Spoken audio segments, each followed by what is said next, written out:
नमस्कार। उत्तर प्रदेश के बाराबंकी हो या ललितपुर या लखनऊ, करीब एक दशक से एलयूसीसी जैसी कंपनी लोगों से धन जमा करवाती रही, लेकिन ना तो इसे लेकर कभी खुफिया तंत्र सक्रिय हुआ, ना ही बैंकिंग से जुड़े अधिकारी या फिर कहे एजेंसी। ठगी का खेल यूं ही चलता रहा। देखिए, ऑलरेडी उसके ऊपर जो है हम लोगों ने इनाम जो है घोषित कर रखा है।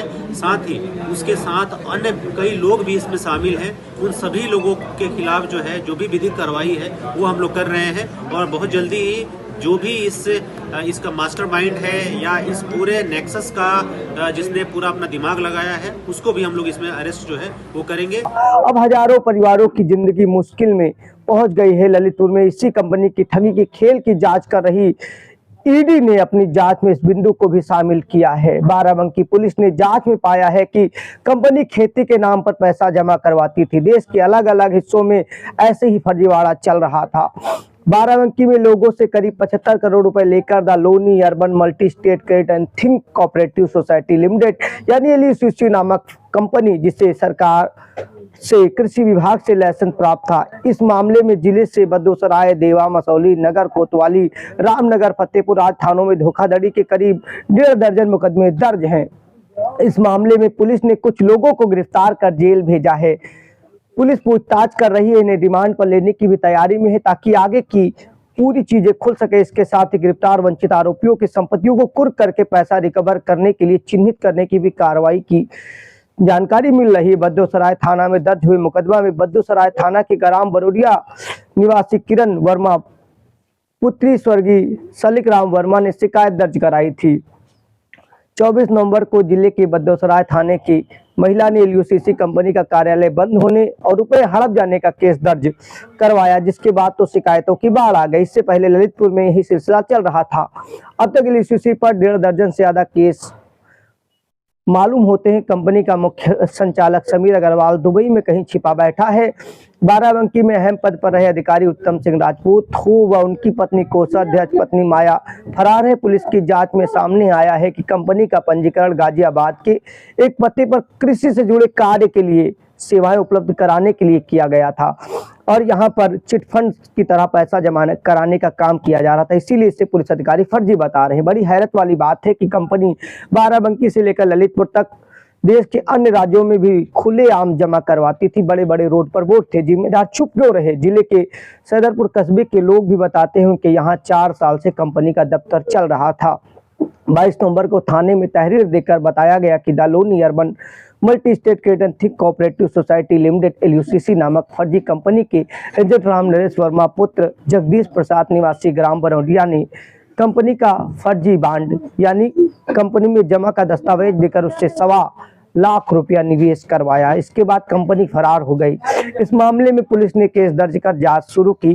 जांच में बड़े घोटाले तमाम चीजों की जानकारी प्राप्त होती है। फर्जी कंपनी के उप district head Sanjeev Kumar Verma, manager Swami Dayal Mishra, Ramsar Verma, Manoj Kumar Maurya व एजेंट राम नरेश वर्मा को जेल भेजा गया था। इस मामले में आरोपियों ने करीब 75 करोड़ रुपए जमा कराने की बात की है। इसे अगर फर्जी है तो घोटाला भी कह सकते हैं। इस मामले में पुलिस फर्जी कंपनी का मालिक समीर अग्रवाल, जो सांगा ग्रुप का प्रमुख उच्च अधिकारी उत्तम सिंह राजपूत, उनकी पत्नी माया पिछले 29 दिनों से इन सब की तलाश कर रही है। बद्दोसराय, कोतवाली, देवा तमाम जगह पर मामला दर्ज है।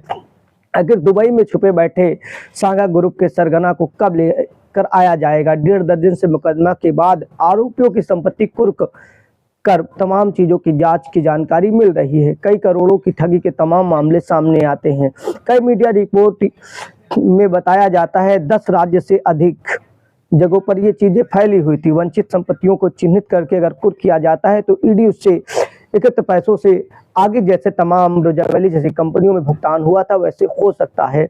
ये सब कंपनी की चीजें नगर पालिका, तहसील और जिला लेवल पर अलग अलग एजेंट जोड़ के हो रही थी। पुलिस इन आरोपियों को रिमांड पर लेने की तैयारी में है, ऐसा पता चलता है।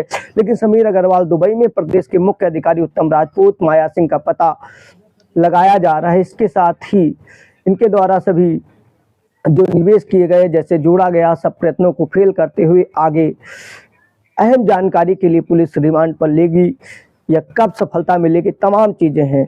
वहीं सीओ रामनगर श्रीवास्तव ने बताया कि कंपनी जेल में बंद अधिकारियों को रिमांड पर लेने की तैयारी में है। इसके साथ ही फरार व जेल में बंद अधिकारियों की संपत्ति कुर्क की प्रक्रिया शुरू की गई है। बता दें, इसमें एक और तथ्य सामने आया है। 25-25 हजार रुपए की इनामी अपराधी घोषित हुए उत्तम राजपूत और उनकी पत्नी माया के स्वामित्व वाले शहर के बाराबंकी में ट्रामा सेंटर और उनकी बाराबंकी व लखनऊ के मकानों की संपत्तियों को सीज करने की प्रक्रिया को शुरू किया गया है। मुकदमा से जुड़े विवेचकों ने नगर पालिका, तहसील व बैंक प्रशासन से इससे जुड़ा ब्यौरा मांगा है। नए कानून BNS के तहत कार्रवाई भी होगी। बहरहाल LUCC, LJCC, option 1, Swami Vivekananda तमाम नाम से सोसाइटी का रजिस्ट्रेशन और तमाम प्रक्रियाएं आई थी। इस मामले में अधिकतर एजेंट से जब बात करो, जब देखो तो वो खुद जमा करता है और अपने पैसा जब जमा करने जाते थे तो उनको सीनियर एजेंट द्वारा बताया जाता तो वो उनका भी दूसरों का जमा कराने लगते, यानी अब वो भी एजेंट बन गए। कृषि विभाग से लाइसेंस, ISO प्रमाण पत्र और पैन कार्ड तमाम चीज़ें गुमराह करने के लिए और सरकारी लोगों का उपयोग ही किया जा रहा था।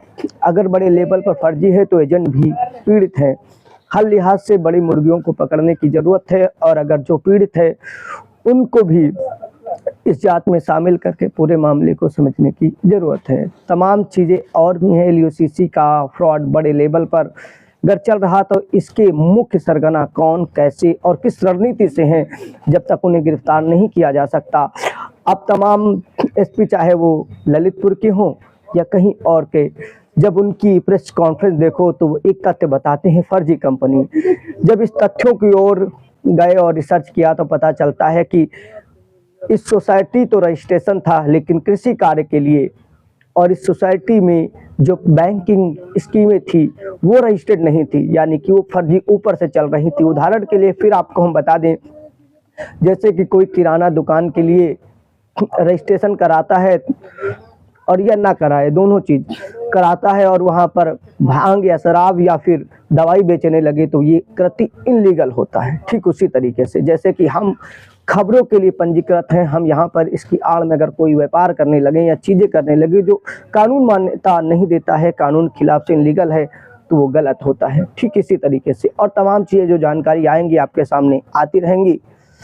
विशाल की रिपोर्ट में ऐसी ही जानकारियाँ देने की कोशिश जारी रहेगी जो वेरीफाई होती हैं। जो तथ्य हैं लेट्स जरूर आए हैं, हमने उन्हें फिर से वेरीफाई करने की कोशिश की है। आप पीड़ितों से, एजेंटों से, लोगों से बात करिए, तथ्य आपके सामने आएंगे। बाकी आप डिसाइड करिए क्या है क्या नहीं। लेकिन कानूनी पचड़े में एक चीज़ है, पीड़ितों का पैसा क्यों नहीं मिल पा रहा है, इसकी जांच होनी चाहिए और पीड़ितों को पैसा मिलना चाहिए।